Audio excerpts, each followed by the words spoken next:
Hello friends, आपका स्वागत है हमारे यूट्यूब चैनल आरजे ज्ञान क्लासेस में। तो चलिए आज हम शुरू करते हैं। छुट्टी के नियम आपको पढ़ाएंगे, जो कि सभी प्रकार के जो रेलवे के जेई के एग्ज़ाम है या उससे आगे का जो एग्ज़ाम है उसमें भी प्रश्न पूछे जाते हैं। और आप किसी भी डिपार्टमेंट से क्यों ना हो, आपको छुट्टी से प्रश्न आएंगे ही आएंगे। तो चलिए शुरू करते हैं। इससे पहले अगर आप हमारे चैनल पर नए हैं तो चैनल को सब्सक्राइब कर लीजिए। वीडियो अच्छा लगे तो वीडियो को लाइक कीजिए, शेयर कीजिए दोस्तों में, ताकि आप जैसे जानकारी ले रहे हैं वैसे और दूसरे भी लें, और वीडियो को लाइक कीजिए। तो चलिए शुरू करते हैं। सबसे पहला आपको है कि छुट्टी जो है, leave can not be claimed. छुट्टी का आप दावा नहीं कर सकते हैं। रेलवे सरकार के नियम में है कि छुट्टी तो आपको दिया गया है, लेकिन छुट्टी का आप दावा नहीं कर सकते हैं, उस पर लड़ाई नहीं कर सकते हैं, उस पर केस नहीं कर सकते हैं, फाइट नहीं कर सकते हैं। यानी कि छुट्टी आपको दिया गया है, यदि छुट्टी आपको आपके अधिकारी अगर सैंक्शन नहीं कर सकते हैं, स्वीकृत नहीं अगर करते हैं, तो आप उन पर क्लेम नहीं कर सकते हैं। छुट्टी आपको दिया गया है लेकिन उस पर क्लेम नहीं करने का है, तो इतना आपको ध्यान रखना है। आप दावा नहीं कर सकते हैं, कर्मचारी का अधिकार ही नहीं है। छुट्टी जो है कर्मचारी का अधिकार नहीं है, दिए गए हैं, सरकार आपको प्रेरित करेगी। ऐसा नियम में लिखा हुआ है कि सरकार ही आपको जो है, अधिकारी ही आपको प्रेरित करेंगे कि आप छुट्टी पर लीजिए, क्योंकि ऐसा मानना है अधिकारी का कि छुट्टी पर जाएंगे तो वहाँ होके फ्रेश होके आएंगे, तरोताज़ा होकर आएंगे, और रेलवे का जो काम है सुचारू रूप से अच्छी तरह से चलेगा।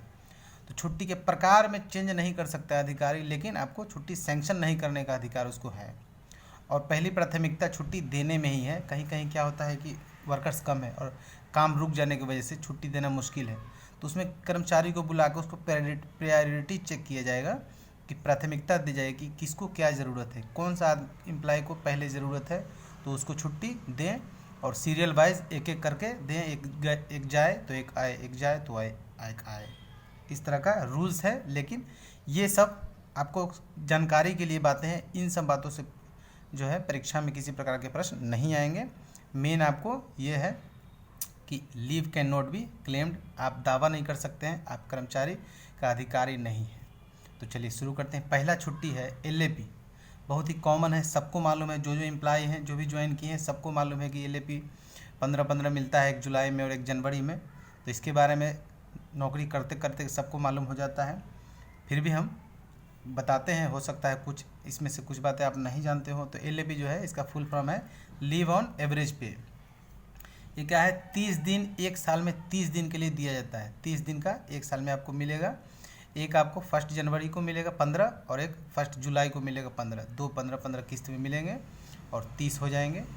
बाई 2 इंस्टॉलमेंट होगा, 1 जनवरी एंड 1 जुलाई, 15 + 15 30। इट मीन्स 2.5, मतलब कि इसको 6 महीने से 15 को भाग दीजिएगा तो 2.5 आएगा, 2.5 आएगा पर मंथ के हिसाब से दिया जाता है। लेकिन अब जैसे नया ज्वाइनिंग किया, किसी ने अगस्त में ज्वाइनिंग किया, तो जुलाई में दिया जाता है 15, तो उसको 15 नहीं मिलेगा। अगस्त के हिसाब से उसका कितना जनवरी तक के बीच का कितना महीना सर्विस है, उसी अनुसार उसको 2.5 पर मंथ के हिसाब से दिया जाएगा। रिटायर अगर कर्मचारी हैं, जैसे किसी को जून में रिटायर करना है, तो उनको तो जुलाई तक का नहीं मिलेगा। जून में रिटायर करेंगे 31 जून को, तो मई तक का ही मिलेगा उसको, जून का नहीं मिलेगा। 31 मई को अगर ज्वाइन करेंगे 31, तो इस तरह से आपको याद रखना है। और उसके बाद है जो डिसमिस्ड हो गए हैं, डिसमिस्ड जो हो गए हैं, और जून 31 का होता भी नहीं है, 30 का ही होता है। तो आपको ये कहने का मतलब है कि जो महीने का लास्ट जो डे होता है, उसी दिन रिटायरमेंट की प्रोसेस, उसी दिन रिटायरमेंट होते हैं लोग, आपको तो मालूम होगा। तो जिस महीने रिटायर करेंगे उस महीने तक का 2.5 के हिसाब से उनके खाते में एलएपी होगा। और जो डिसमिस्ड हो गए उनका भी वही रूल है। और जो रिमूव फ्रॉम सर्विस हो गए हैं, जैसे जो डीए रूल्स के अनुसार एक होता है रिमूव फ्रॉम सर्विस, वो डीए रूल्स भी आपको पढ़ाया जाएगा, तो उसमें भी वही रूल्स है।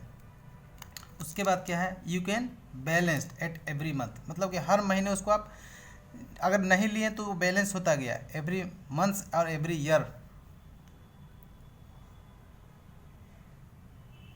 जो है, इसको आप बैलेंस कर सकते हैं। मतलब 6 महीने का आपको 15 मिला और नेक्स्ट 6 महीने का 15 मिला, एक साल में 30 हो गया। आपने उस वर्ष में उसका यूज नहीं किया, या 30 में से 5 ही यूज़ किया, तो 25 आपका नेक्स्ट ईयर के लिए बैलेंस हो जाएगा। ऐसे ऐसे रिटायरमेंट तक आपका बैलेंस होता रहेगा।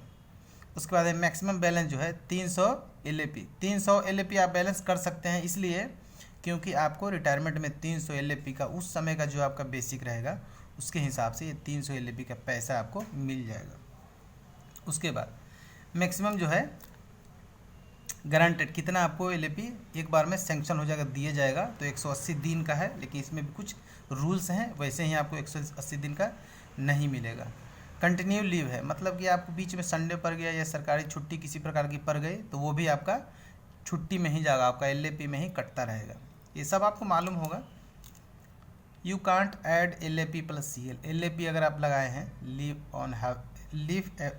जो है LAP लगाए हैं, उसके बाद CL आप यूज नहीं कर सकते हैं, क्योंकि CL अलग छुट्टी है और LAP अलग छुट्टी है, तो CL के बाद LAP यूज नहीं कर सकते हैं, LAP के बाद CL यूज नहीं कर सकते हैं, दोनों अलग अलग है। बीच में आपको प्रेजेंट होना होगा तभी आप CL या LAP यूज कर सकते हैं। जैसे 10 तारीख का आपने LAP लगाया तो 11 तारीख प्रेजेंट है, उसके बाद 12 से आप CL लगा सकते हैं। और LAP और CL को नहीं जोड़ सकते हैं, याद ये उसी को हिंदी में हमने लिख दिया है।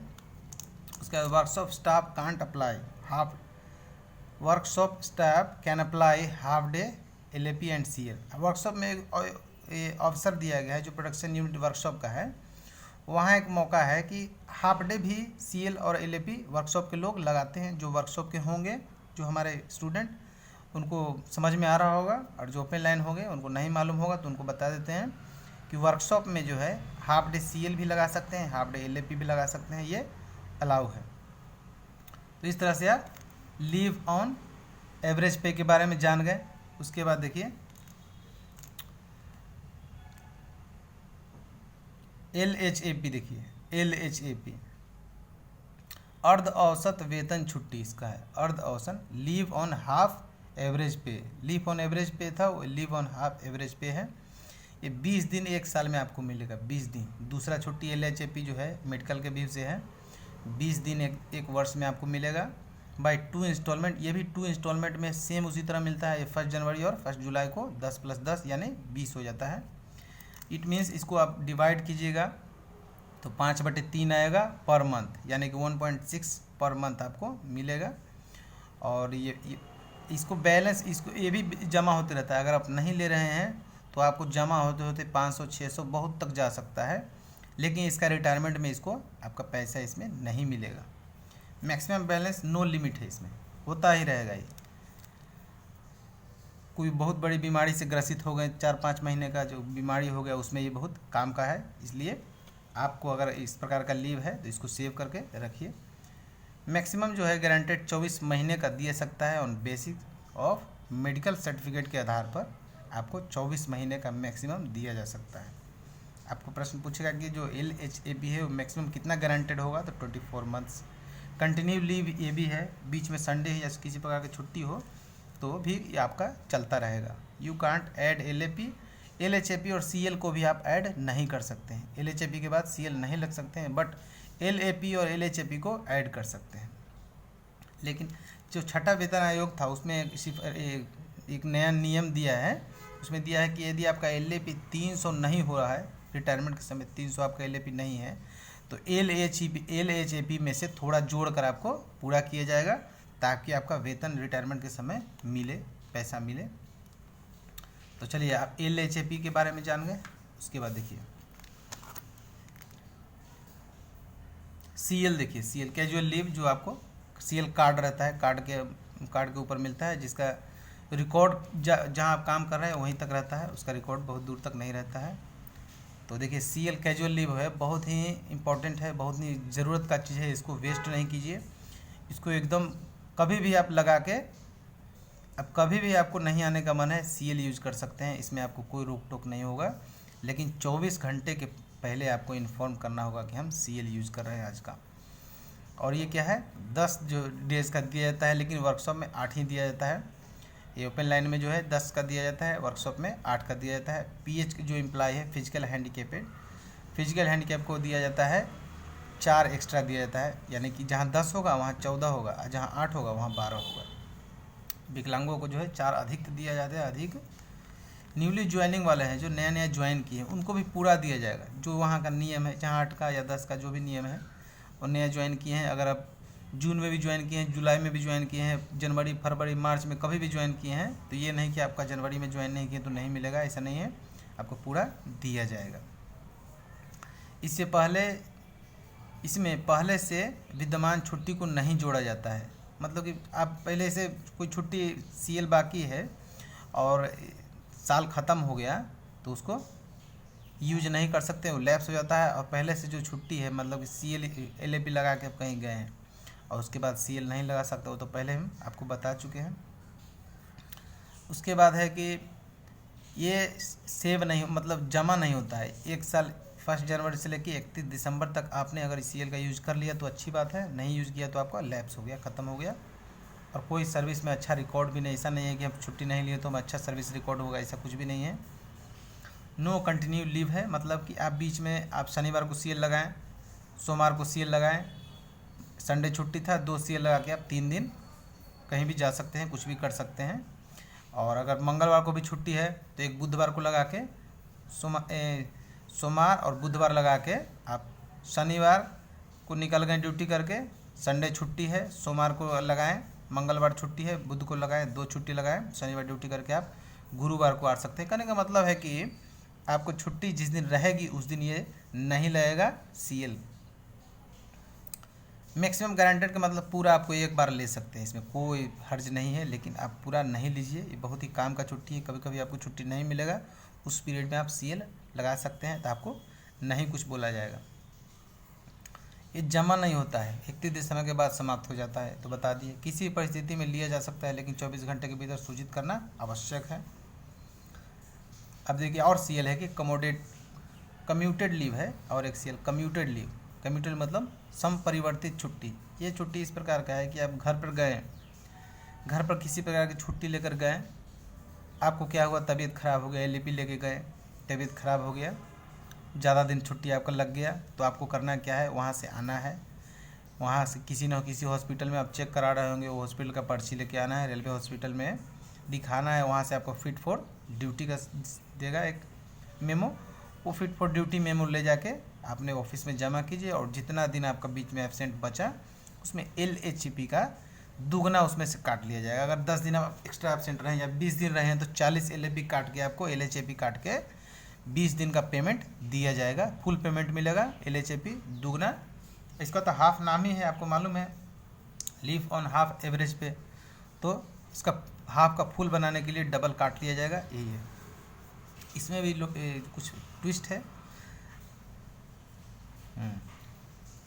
अधिकतम जो है 180 दिन का बेसिक ऑफ जो है अप्रूव कोर्स ऑफ स्टडी, जो कि प्रमाणित हो, छुट्टी स्वीकृति देने वाले अधिकारी के द्वारा प्रमाणित हो कि आप कोर्स स्टडी या किसी प्रकार किसी दूसरे प्रयोजन के लिए आपने इसका इस्तेमाल किया है, तो 180 दिन का अधिकतम यूज हो सकता है, ये आपको ध्यान रखना है।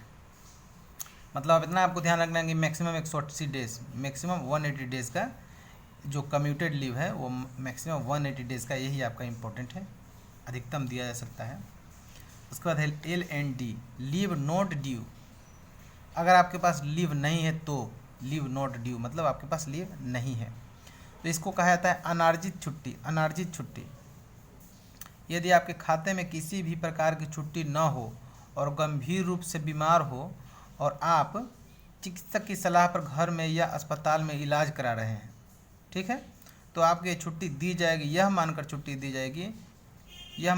दी जाएगी कि आप ठीक हो के फिर वापस आइएगा और जब ड्यूटी कीजिएगा तो जो छुट्टी आपको दिया गया है LHP, जो बीमारी के दौरान आपको पेमेंट दिया गया है छुट्टी एडवांस में दे करके, वो आप मेंटेन करेंगे। जो आप ड्यूटी पर आएंगे तो आपको जो ड्यूटी आपका जो छुट्टी बनेगी उसमें से काट के उसको मेंटेन किया जाएगा। ये छुट्टी है लीव नॉट ड्यू, और इसको एक बार में 90 दिन के लिए कोई भी आदमी ले सकता है, कोई नहीं, वही जो 1 साल का सर्विस पूरा कर चुका हो उसके लिए है। जिन्होंने 1 साल का सर्विस पूरा नहीं किया है वो इस छुट्टी के हकदार नहीं है। एक बार में बिना मेडिकल और सर्टिफिकेट के आप 90 डेज़ का ले सकते हैं, लेकिन जो छुट्टी सेंक्शन करने वाला अथॉरिटी है उसको संतुष्ट होना चाहिए कि रियल में वो बीमार है और उसके वजह से छुट्टी ले रहा है, उसके खाते में कोई छुट्टी नहीं है, तो ये आप ले सकते हैं। चिकित्सा प्रमाण के साथ मतलब मेडिकल सर्टिफिकेट के साथ 180 डेज़ का आप ले सकते हैं। और पूरे सेवा काल में 360 डेज़ का आप ले सकते हैं। इतना इसका प्रयोजन है, इससे ज़्यादा आप नहीं ले सकते। तो 5 प्रकार के आपको छुट्टी बता दिए और लगभग 4-5 है। तो आज का वीडियो समाप्त करते हैं। वीडियो बड़ा हो गया है। अच्छा, चैनल को अच्छा लगे तो सब्सक्राइब कीजिए। जय हिंद दोस्तों।